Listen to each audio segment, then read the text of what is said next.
You know what time it is. The sun's down and the freaks come out at night. Welcome to the Word and the Watchman, your frequency for all things prophecy, strangeness, and weird as hell. When we go up, they come down. When we go up, they show up. I saw a transformation that I can't explain. And the Spirit of the Almighty brooded over the waters.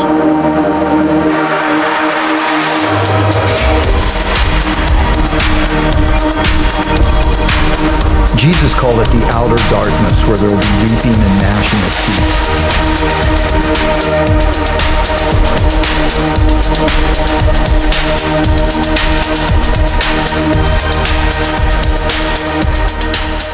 3, 2, 1.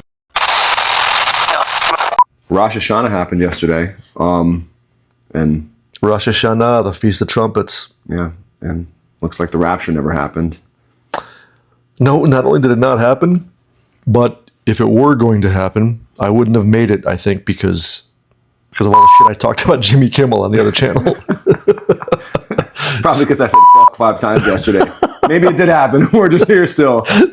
That's true. Now, speaking of the rapture, though, back in like early 2020, dude, Natasha, my ex-wife, she had a crazy dream one night where she said she was standing at the, you know how Glens Falls has the big traffic circle? Yeah. She said that she was standing in a crowd at the traffic circle and everybody was looking up. And she said that out of the clouds, she said this huge craft came out. It was something like out of Independence Day. And she said people were like, you know, screaming, and some people were just like in awe. Some people were worshiping it. And she said that she was terrified and said that she ran home. We actually didn't live very far from the traffic circle at the time. And she said that she ran home to check on me and the kids. Yeah. And when she came home to the apartment, she said she walked in and we were all gone. And that's where her dream ended. But I guess it's important to tell everybody that Natasha's not a believer, right? yeah, no, my ex-wife is not a believer. She's you know, she's a liberal Jew. So that was never really, you know, something that you know, she had, you know, never gone to church, things like that. But throughout our marriage, you know, I did a pretty fair amount of witnessing to my wife, and you know, she knew about topics like the rapture and things like that. But one a detail that's like kind of important to mention though in that story is that Natasha said that when she ran home to check on me and the kids, we didn't have kids plural like around that time. Wow, that's right. Yeah, dude. she Georgia hadn't been born yet. right. It was, yeah, we just had Clementine, and this is, you know, this is like I said, like early 2020. This is before the world shut down. She was a few weeks pregnant with Georgia at the time, though. But you know, Didn't know it. but well, I think she didn't know. She knew it, but you know, when she said that she ran home to be with the kids, you know, for me and the kids, you know, kids plural. I mean, I make the assumption that, like, you know, this is the future and Georgia is already there. You know, Yeah. it's just because clearly, maybe she would have mentioned that, and you know, that she was pregnant in the dream. I mean, Sure. like, you know, who knows? But I thought that was an interesting thing to know. That is interesting, man, for sure. Damn.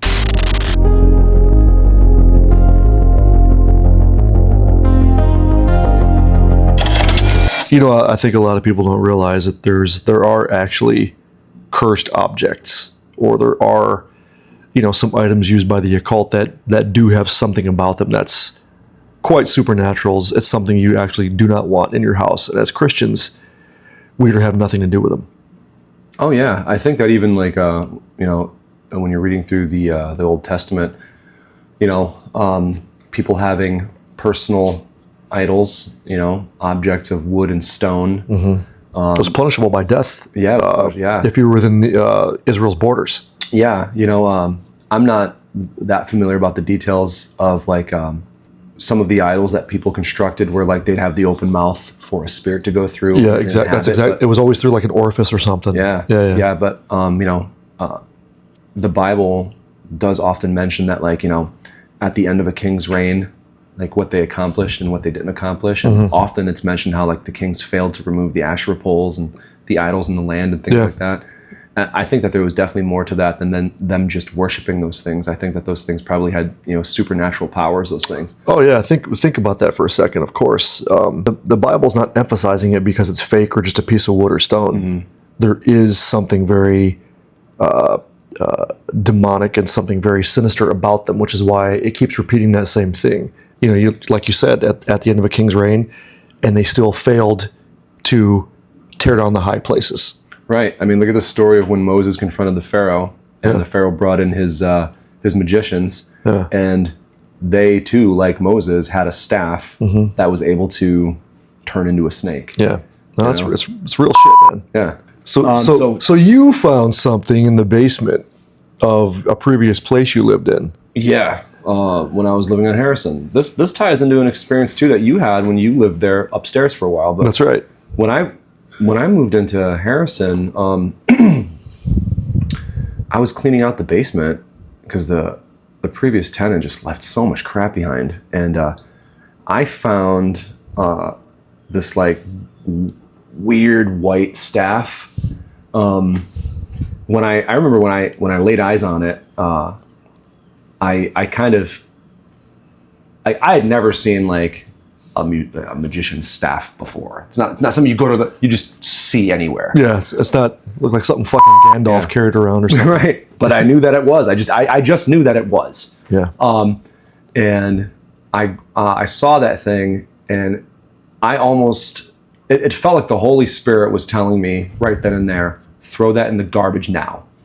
I brought it upstairs and I threw it in the garbage and didn't think twice about it. But to give you some context there, like the tenant that lived in the apartment before me, her mother was a witch.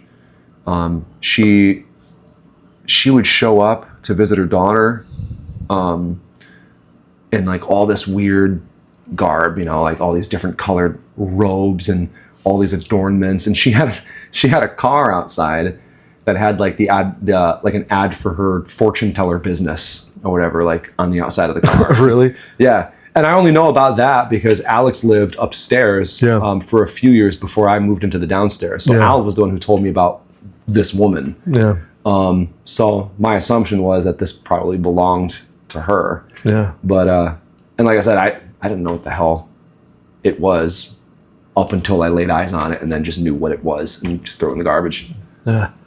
It's weird because like Alex even said he had a couple of weird experiences up in the apartment upstairs. And it's funny because when I had traveled from Arizona and took another job here, I stayed upstairs in Alex's apartment for I'd say 3-4 months anyway, and just kind of weird, man. Like the room I stayed in, and this is it was always like unnaturally cold up in that room, and something similar that had happened to me a few years before that. I'm sorry, a few years after that, as I think I told you I was laying in bed at night, and you could just I felt like something like almost like sit near me on the edge of the bed. I remember this. Yeah, and then when but it's not your imagination. I wasn't asleep. I was actually wide awake. I just got settled for the night, went to lay down, and it's quiet. I'm laying there, and I literally felt the bed compress, and I turned over, and nothing was there. You just know because you know. Yep.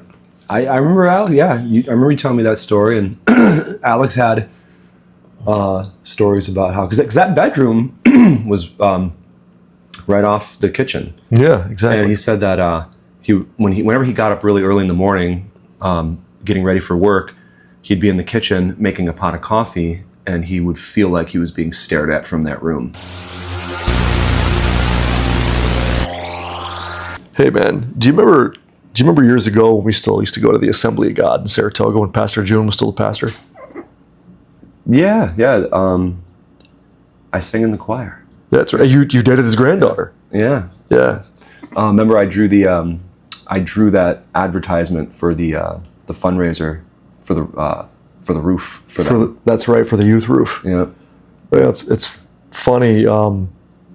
Lori Batista and they had us. You remember they made up flyers to raise money to fix the roof of the youth room. Mm-hmm. I remember going to businesses and door to door back then. I was probably, I don't know, man, 24, maybe 25, I guess. And I remember taking those flyers and I was walking around. You remember the old Saratoga Mall? Mm-hmm. And back then there was a psychic studio in it, and of course that stuff is taboo. You're supposed to not, screw around with that stuff anyway, but especially if you're a Christian. I mean, so I remember walking around with these flyers, and I remember the Holy Spirit kind of nudging me not to go in there, but Mr. On Fire, bold Christian, walks in there with a flyer, thinking I'm going to convert the Witch of Endor or something. you know what I mean? And dude, I'm going to tell you right now, man. I walked into this place, and immediately there's the air is it's thick. You could almost cut it with a knife, almost just oppressive, Mm. And this lady, she was probably, I don't know, maybe 30, right? But she was only maybe 4'3" or something like that. Tiny little thing, right? Something that wouldn't induce fear in a grown ass man. And I remember giving her the flyer, and she's looking at me, dude. And I tell you, the minute her little hand touched my hand to take the flyer, it just felt like ice. And I remember looking at her and just kind of pulling my hand back. I was a bit freaked out. And I turned around to walk away, to leave. And this was the middle of summer when this occurred. I remember it like it was yesterday. Not only did I feel cold from where she touched me, but you remember what I told you? I felt like something otherworldly had backpacked on me. Yeah. Does that make sense? Like I was carrying something that just was vulgar. I guess you could say. And I was kind of freaked out by it. I remember seeing Lori and the rest of the other Christian brothers and sisters that we used to hang out with at the time, and I told them about it. And I remember I had them pray for me and lay hands on me, and it left. But I learned a hard lesson that day, and that was to only go where the Lord instructs you to go. Right. Especially in that whole realm. Yeah. It's, you're right. You should really only go where the Lord tells you to go, because those things can attach themselves even to believers. As believers, we do have authority over that stuff, but to get ourselves into situations, into confrontations with them without direction from the Lord is very dangerous. It really is. You remember the late great Henry Groover? Yes. So yeah, God bless him. God bless him. I mean, Henry, man, just a fiery man of God. I think one of the greatest of that generation that God had raised up in our country. And he was instructed to prayer walk down cities. You remember? Mm-hmm. And he would walk down streets of cities God would instruct him to go. And remember, he would sing a song. And do you remember when God said that if you didn't have the words, or if your peace was taken from you, to turn around and go a different direction, go where I tell you? Mm-hmm. Well, there was a story where Henry Groover actually heard of a place that was within one of the cities he went to. I don't remember which, but he heard that there was something nefarious that had went on there years ago, whether it was human sacrifice or something. It was obviously something occultic. Henry did something similar, He went there thinking, and as strong as Henry was with the Lord, he went there thinking he was going to put his foot over top of this altar and claim the territory for Jesus, remember? And what happened? He went there, and an unseen force picked up Henry and threw him to the ground. Do you remember? Yep. And oppressed him, and it had him by his neck. And Henry was terrified, and he called upon the name of the Lord, and immediately left him. But the one thing that the Lord had told Henry was, "Why did you go there? I didn't instruct you." Yeah. There's powers and principalities, man, that rule certain territories. And unless the Lord has a specific mission to send you on into one of those territories, you are to stay out of it. Yeah. I mean, God's arm is not cut short, but he does things according to his purpose and his timing. Correct. I mean, don't jack up his timing.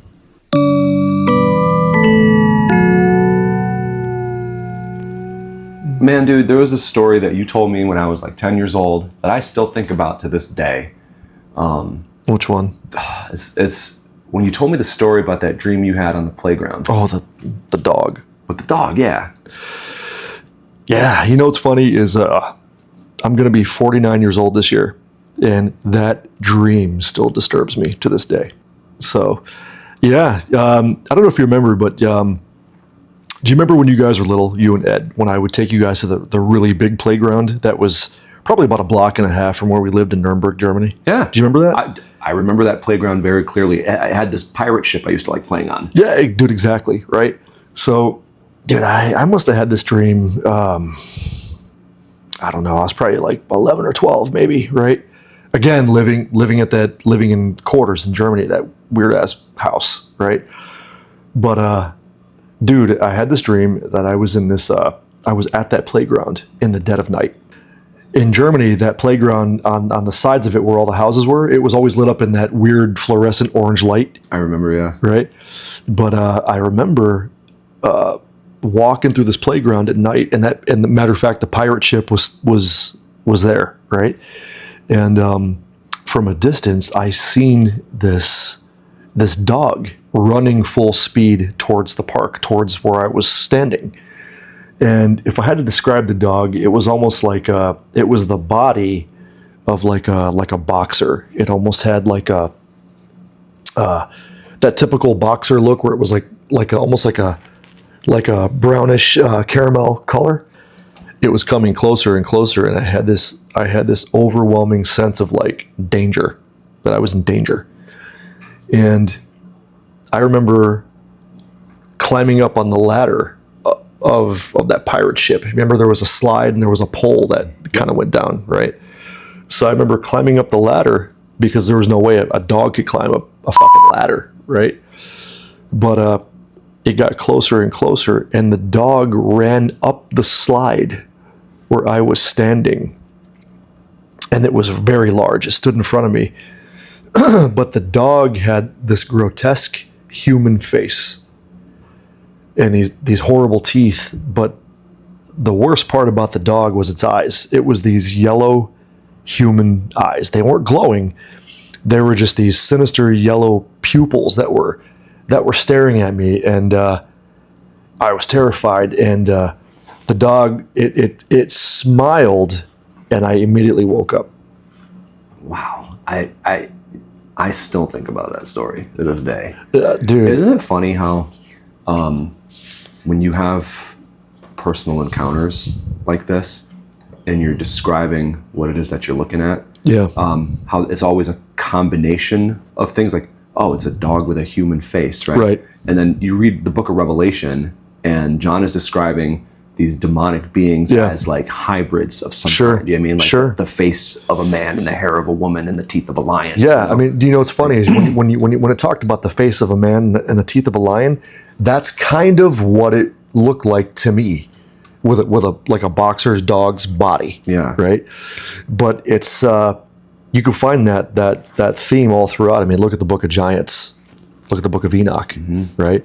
I mean, everybody knows the story of the giants, you know, and how they're hybrid. But one little known thing is that the angels, the Watchers rather, I mean, creating what the Book of Giants calls, you know, monsters, Yeah. the cousins of the giants. Right, because they're experimenting with all sorts of different creatures, and there's also that in the Book of Jubilees, they mention the Yemim, which Yeah, so the Yemim, when you go to the book of Jasher, Or it was Jasher. Not Jasher, Gilead, yeah. So for those of you who don't know, we refer to as Jasher. It's actually the book of Yashar, which when you translate it, it literally translates to the book of the upright.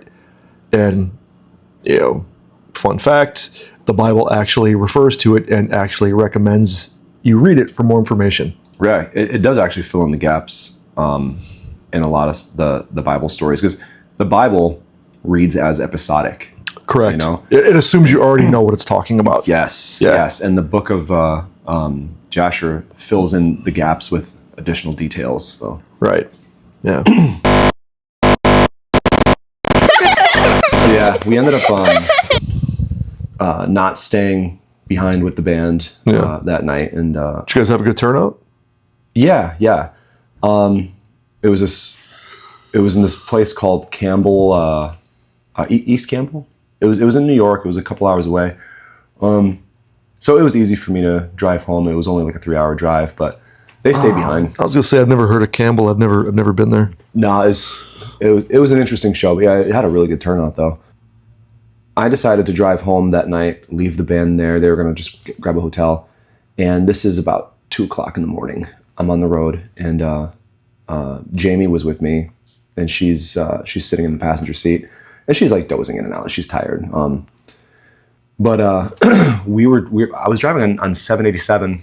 I was the only car around at this time of the night, and I wasn't even listening to music. It was just completely, just silent in the car.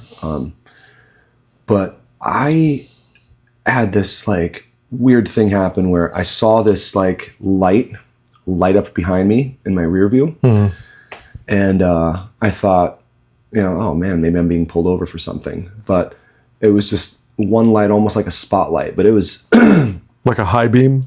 like a high beam. But it was almost instantly that I knew that it was definitely something different than me being pulled over. Because I noticed in my rear view that the light behind me was moving. There was something in the light that was like almost animated. You could see that detail?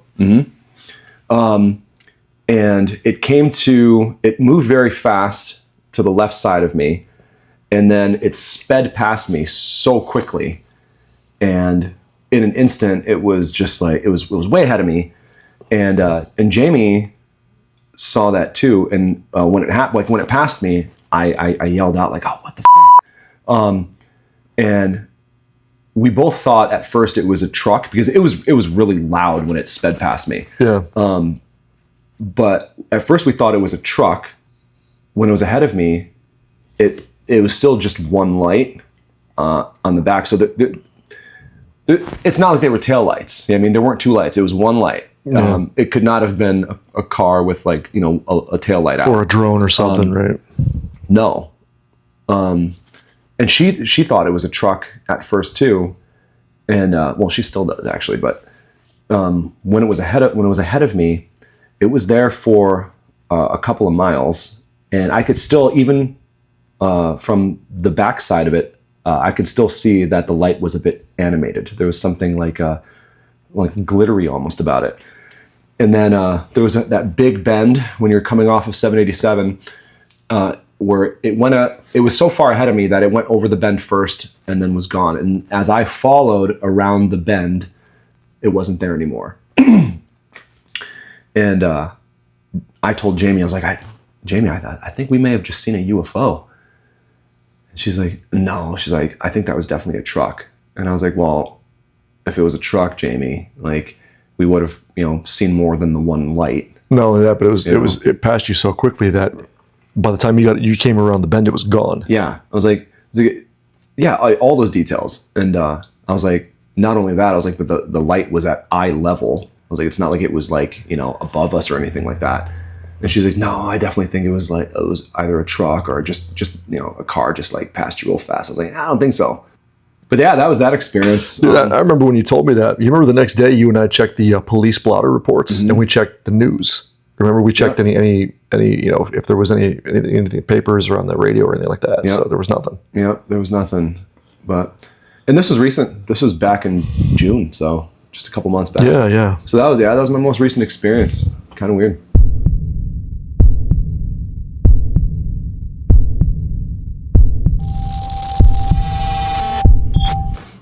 Yeah, speaking of cursed objects, there was an incident. Well, I say it's an incident, but it was last year.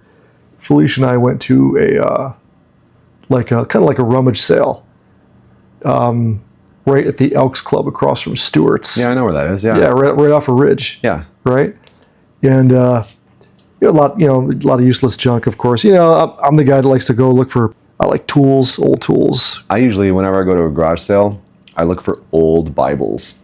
Same.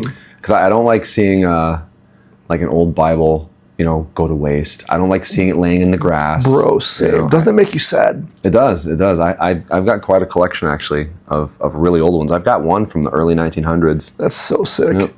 I like to every once in a while. I like to keep them in my car when I because even at Hannaford, the grocery store, the little bin they got there, you can for $1 or $2, you can get a couple of them. I try to buy them up and give them out to my heathen friends. Yep. Remember what Paul used to say about the pagans jumping the fence? Yeah, the rutabaga. Remember he said, the rutabaga. Yep. I think God is gonna, the end of the world's not gonna happen soon. I think that God's gonna let it go on for as long as possible to get as many pagans to jump the fence as possible. Do you remember the story? With Zahadoom? Yeah, well, that's one of them. But you remember the one around Christmas when he saw that was it Christmas morning when he was going to, was it Stewart's? And he saw that cardboard box in the middle of the road on Geyser Road. The toolbox. So Paul, our buddy Paul, I think it was really close to Christmas or Christmas, one of the two. But there was snowing outside. He went to go to Stewart's to get some coffee or whatever. And he sees this cardboard box in the middle of the road. And he tries to avoid it. But he goes to Stewart's. And he's thinking to himself, he says, well, if it's still there, I'm going to look. So again, there's nobody on the road. He goes and he sees it. And it looks like a box that maybe fell off of someone's truck or something. But he pulls over and looks at it, and it's a brand new Craftsman toolbox. I remember. I can hear his voice in my head. Yeah, go ahead. He's like, and that was God's gift to me that day. It's like God, had it float out of heaven and landed right there for me to see. Remember? He's like, and I got to thinking, wait a second, this isn't from God. He goes, because in heaven, nothing's broke. And if I got to fix it, that's not heaven. Remember? That's Zahadoom.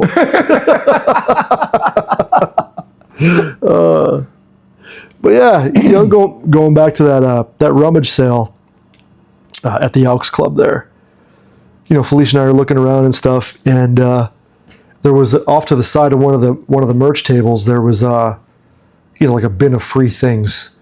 So I'm kind of looking through it, man. Right, and I see a full deck of tarot cards. And my first reaction was, I'm not touching this shit, right?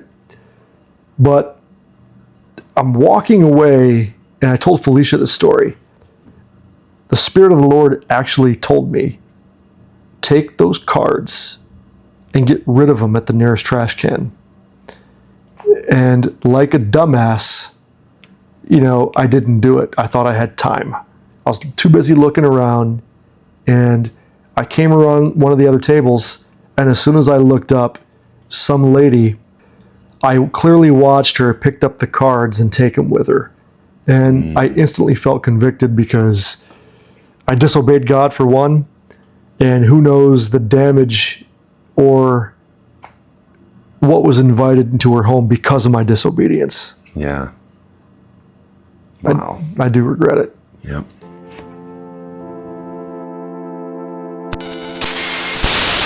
Yeah, I can't wait to find out a little bit more about 3-1 Atlas and do an episode on that. Very strange indeed. Yeah.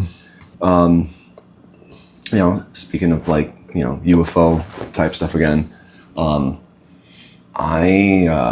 so I used to have this assistant manager that worked with me named Anna. And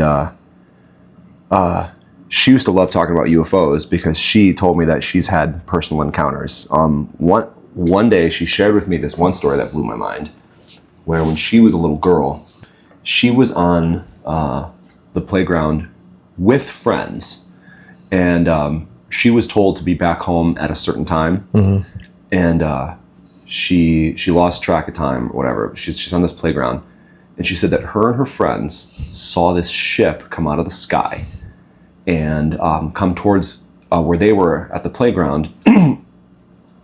And she said that she looked up and it had all these rotating lights. She said it made no sound. She said that she remembers to this day what her feelings were. She said that she had this very dreadful feeling, and she said that she remembers exactly what that feeling was. She remembers that there was no sound, and she remembers that she said it seemed like the breeze in the air stopped. She felt like almost like she was frozen in time, almost like. And the kids that she was with, like, saw it too. So she said, was she still in upstate New York at the time? Was that? No, she was living in Tallahassee. Oh, at the okay, time. Florida, yeah. Mm-hmm. And she said this thing rose up very slowly, and she said, in an instant, jetted away. And she said that all the kids were scared and ran home. She said she ran so fast. Like, she said she had never run this fast in her whole life. She ran home, burst through the door, and her mother was livid that she was home well past when she was supposed to be home. How much time did she lose? She didn't say, but she said that she did lose a significant amount of time. Her mom was livid with her, and she just came right out and told her mom what happened, and described everything, described all those feelings, the whole the breeze and everything stopping. She said that after she told her mom the story, she said her mom fell quiet and started crying, and she said that her mom just told her, like, okay, wash up, it's time for dinner. Yeah. We're going to talk more about this later. Well, later that night, her mom sat her down for a conversation, and Anna thought that she was getting in trouble for being home so late, but her mom wasn't having a conversation about that at all. Her mom was started a conversation with her, telling her to describe it to her again. So she describes the experience to her mom again, and then her mom proceeds to tell her that when she was her age, that she had the exact same experience. Wow. That she said she, as a young girl, was with her friends at a playground, also somewhere in Florida, and said that they saw a UFO come out of the sky, hover above them. She said that her and her friends all saw it, and she too said she remembered every detail about it. She remembered the stillness of the air, no sound, the feeling of dread, the smell in the air, like all of that.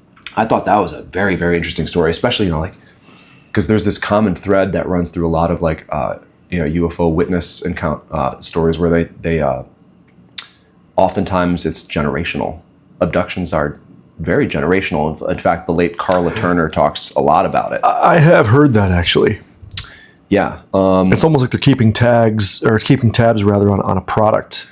Right. You know what I mean? That would be an interesting topic to explore more in a future episode. Yeah. But there's more to this story too. So Anna also has, she's got an older sister who is a single mom. Well, at the time was a single mom to a little kid, Anna's nephew, a little girl. And her sister had, I don't know if it was just a single dream or a recurring dream. I just recall that she had a dream that she told Anna and Anna's mother about, where in her dream, she was terrified because she was with her daughter, but said that her daughter wasn't her daughter. Her daughter, looked like her daughter, talked like her. Everything about this child was exactly what it should have been, except that she knew as the child's mom that it just wasn't her daughter and that her daughter had been replaced. That's somehow. strange. That's strange. And I don't know any more to that story, but I do know those details. That's something that Anna told me at a separate time. That we talked about That's this. crazy. It's interesting because like you do hear certain reports about like supposed like replacements and stuff like that, Yeah. and but very very interesting to note that you can't really fool a mother's intuition. Right. You can mouth the words, you can play the song, but if you don't know how to sing, man. Yep.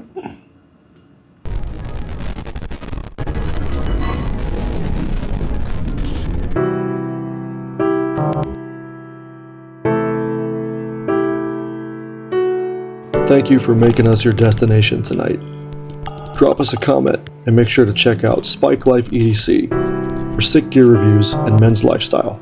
The veil that separates us from another dimension becomes thinner with each passing moment. But do not fear. The living God has dominion over them all, and he whom the sun sets free is free indeed. May the Lord richly bless you and your families. Till next time.